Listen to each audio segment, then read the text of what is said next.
Good morning, YouTube. It is your girl Angel, and I am here with another video. I hope you're having a blessed day. If you're not yet subscribed, please do so. And if you have the option to hit the bell button so you're notified, please do that. Don't forget to comment your opinions, and please follow my social medias as well.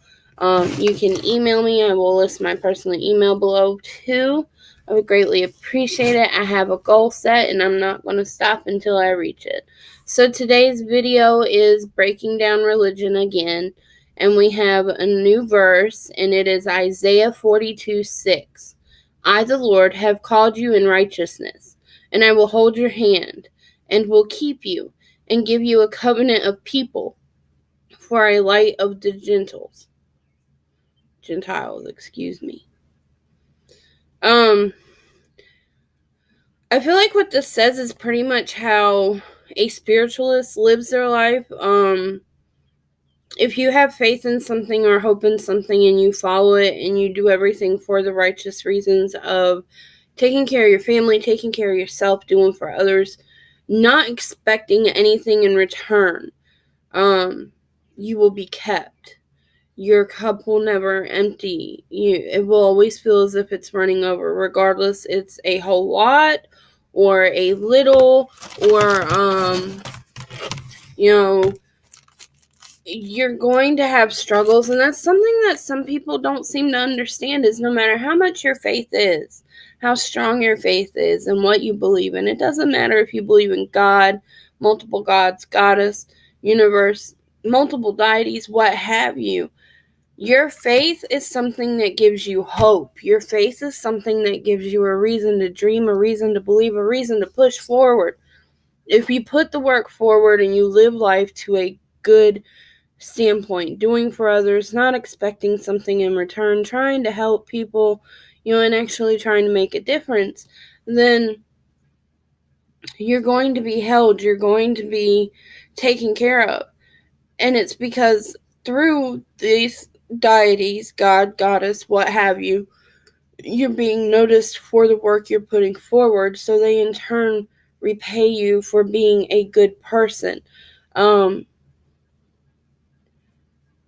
think by saying and give you a covenant of people is a way of saying I will give you family, I will give you life. Family does not have to be blood. It can be friends, it can be fur babies, it can be one person.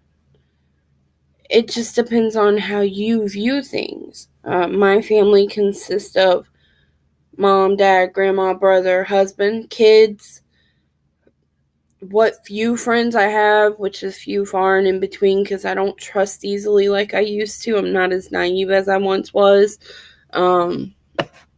It just depends on you. And I think for this, all it's saying is to live a good life. Do for others. Don't worry so much about what everybody else is doing, and take care of yourself. And then you're able to live a good life and have the things you want and need. It might take time for you to reach your goals, but it is very, very possible. Okay? And then, let's see. The Lord is my light and my salvation. Whom shall I fear? The Lord is the strength of my life. Of whom shall I be afraid? For in the time of trouble he shall hide me in his pavilion. In the secret of his tabernacle, shall he hide me. He shall set me upon a rock. Psalms 27:1-5. I think what this is saying is that with your belief and what you hold on to, what gives you strength, you don't need to fear. You don't need to be afraid. And your faith, your belief, your love for whatever your belief is, it's going to give you strength, and it's going to help you in a time of trouble, because a lot of people turn to prayer, a lot of people turn to meditation, positive thinking.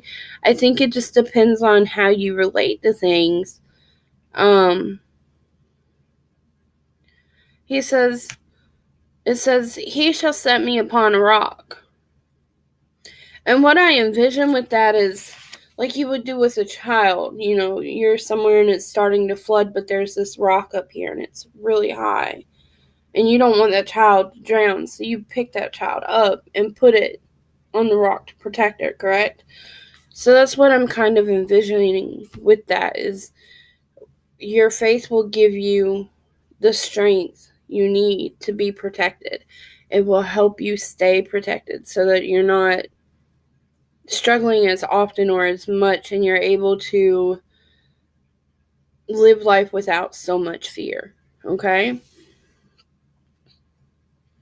The next one is Lamentations 3:22 through 25. Is it of the Lord's mercies that we are not consumed, because his compassions fail not? They are new every morning. Great is your faithfulness. The Lord is my portion, says my soul. Therefore will I hope in him. The Lord is good unto them that wait for him, to the soul that seeks him.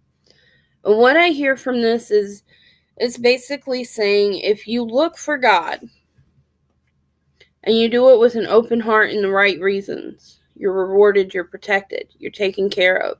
Your faithfulness will protect you. That's the same thing in any kind of paganism, Wiccans, anything. As long as you are forthcoming, loyal, do things for the right reasons, and stand strong to your faith, then you will have new every day. You can have amazing journeys. You can have difficult journeys. Each day is different. If you're open to it, you learn something new every day. It's just a matter of what you're willing to see, accept, and grow with. And I think what a lot of people misplace when you're not considered Christian and you don't live by a Bible is that you do not. It's like they're saying you're not worthless, but you're not worth my time. You don't have the same beliefs as me, so I'm either going to try to transform you and make you have the same beliefs as me, or I'm going to act like you don't exist, right? So these are the type of people that push people like myself away. I tried for years to go to church. I found one church that I was comfortable in. But then I started noticing things and picking up on things and how I was talked to and stuff of that nature, and it got to a point that I was very uncomfortable. Did I enjoy the church? Not so much itself. Did I enjoy what it was teaching? No.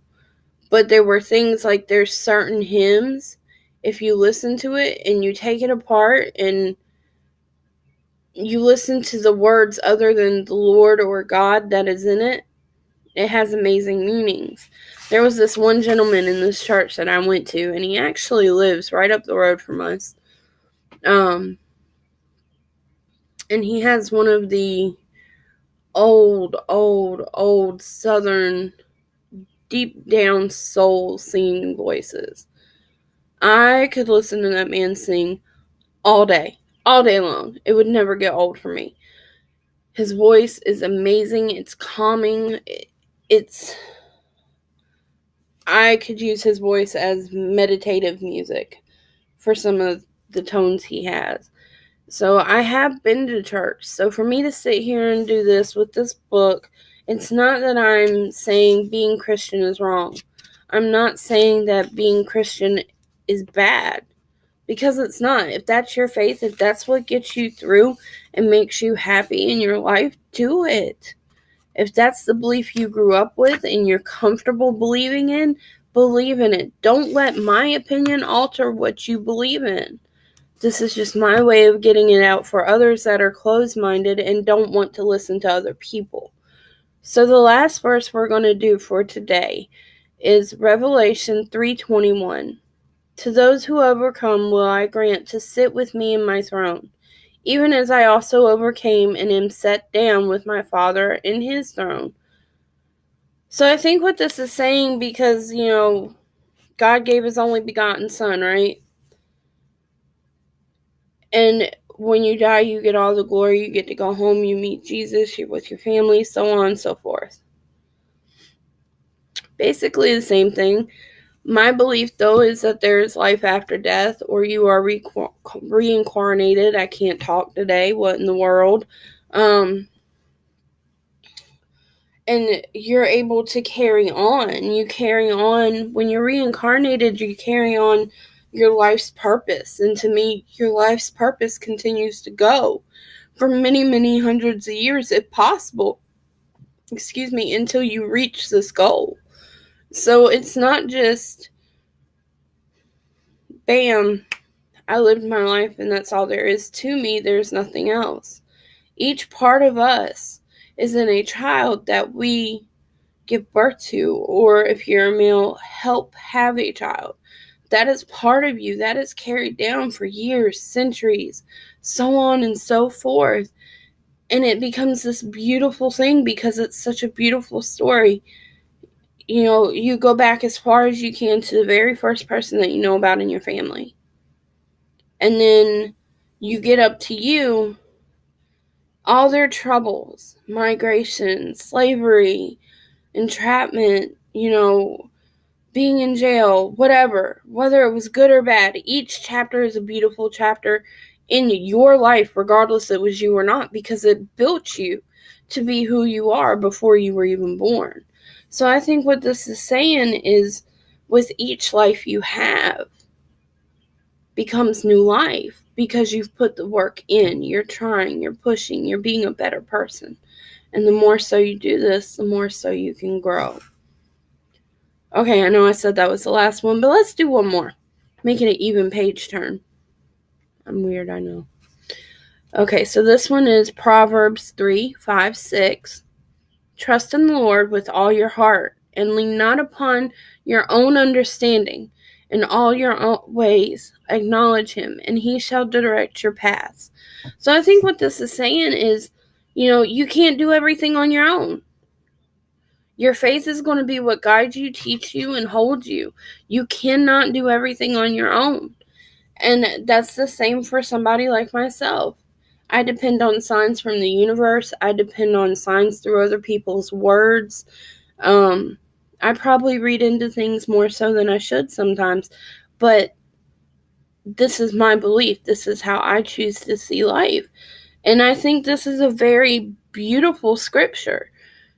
Trust in the Lord with all your heart. Trust in your deities. Trust in your universe with all your heart. And lean not only upon your own understanding. Don't just take everything at face value for what you know or what you see. In all your ways, acknowledge him. In any and everything you do, acknowledge what you have around you. Acknowledge what's been given to you and how you received it. If you found a penny on the ground, thank you, universe. That was a penny I didn't have. And he shall direct your path. By doing these things, you get the signs and it shows you which direction to go so that you're not lost. You don't feel lost. You're able to focus. I think that is a beautiful scripture no matter how you break it down, whether it be for a spiritualist, a Christian, a Baptist, whatever. I don't know. Maybe I see too much in it. But that's it for today, you guys, and I hope you have a great day.